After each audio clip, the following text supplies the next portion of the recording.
BRS లో గెలిచి కాంగ్రెస్ లో ఎవరైతే జాయిన్ అయ్యారో పార్టీ ఫిరాయించిన ఎమ్మెల్యేలు ఎవరైతే ఉన్నారో వాళ్ళపైన సుప్రీంకోర్టు చాలా సీరియస్ గానే పరిగణించింది, సీరియస్ గానే వ్యాఖ్యానించింది.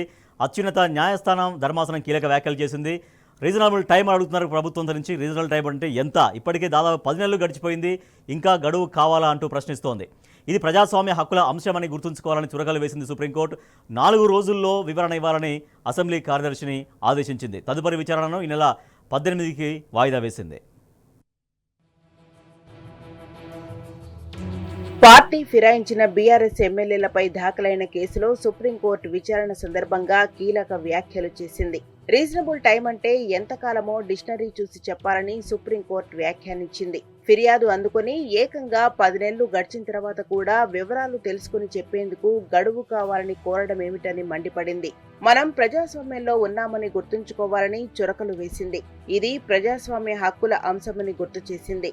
చట్టసభకు ఒక పార్టీ తరపున గెలుపొంది మరో పార్టీలోకి ఫిరాయించిన ఎమ్మెల్యేల మీద చర్యలు తీసుకునే విషయమై కాలయాపన సబబు కాదని హితవు చెప్పింది. 1 కాదు 2 కాదు, ఏకంగా 10 నెలలుగా అంటే గతేడాది మార్చిలో స్పీకర్ కార్యాలయం ఫిర్యాదులను అందుకుంటే ఇప్పటి వరకు వాటిపై ఎలాంటి పురోగతి ఉందో చెప్పడానికి రీజనబుల్ టైం కావాలని కోరడం తగదని వ్యాఖ్యానించింది.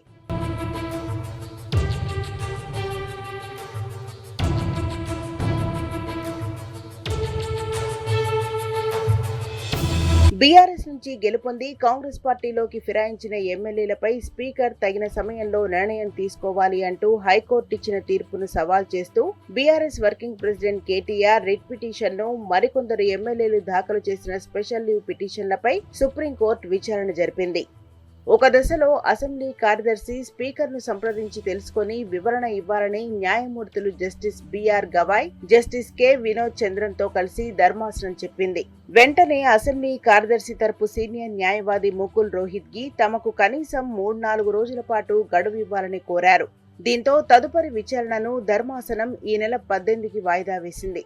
అంతకుముందు అసెంబ్లీ కార్యదర్శి తరపున ముకుల్ రోహిత్గి వాదనలు వినిపించారు. తెలంగాణ అసెంబ్లీ స్పీకర్ నుంచి సమాచారం తెలుసుకుని చెప్పేందుకు మరింత సమయం కావాలని కోరారు. స్పీకర్తో అసెంబ్లీ కార్యదర్శి చర్చించి వివరాలు తెలుసుకుని చెప్పేందుకు 2 వారాల గడువు కావాలన్నారు. సంపత్ కుమార్, సుభాష్ దేశాయ్ కేసుల్లో సుప్రీంకోర్టు స్పీకర్ రీజనబుల్ టైంలోగా చర్యలు తీసుకోవాలని చెప్పిందని, ఆ సముచిత సమయాన్ని తేల్చాల్సింది స్పీకరేనని చెప్పారు. స్పీకర్ ఎదుట ఎమ్మెల్యేల ఫిరాయింపు కేసు ఒక్కటే లేదని, ఇతరత్రా చాలా విధులను స్పీకర్ నిర్వర్తిస్తారని అన్నారు. దీనిపై కల్పించుకున్న ధర్మాసనం ఇప్పటికే 10 నెలలైందని ఇంకెంత గడువు కావాలని ప్రశ్నించింది.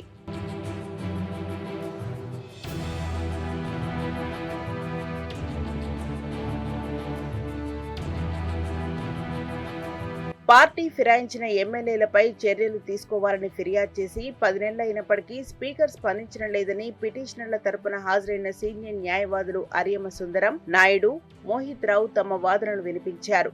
పార్టీ ఫిరాయింపులు బాహాటంగానే జరుగుతున్నాయని చెప్పారు. బీఆర్ఎస్ జెండాపై గెలుపొందిన 10 మంది ఎమ్మెల్యేలపై గతేడాది మార్చిలో ఫిర్యాదు చేస్తే నేటికి చర్యలు శూన్యమన్నారు. ఒక ఎమ్మెల్యే కాంగ్రెస్ పార్టీ కండువా కప్పుకొని సికింద్రాబాద్ లోక్సభ కాంగ్రెస్ అభ్యర్థిగా పోటీ చేశారని, మరో ఎమ్మెల్యే కూడా కాంగ్రెస్ కండువా కప్పుకొని తన కూతురును ఎంపీగా గెలిపించేందుకు బాహాటంగా ప్రచారం చేశారని కోర్టు దృష్టికి తీసుకొచ్చారు.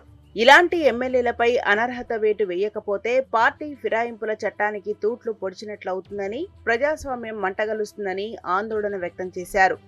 5 ఏళ్ల చట్టసభ పదవీకాలం పూర్తయ్యే వరకు కాలయాపన చేయటానికి వీల్లేదని అన్నారు.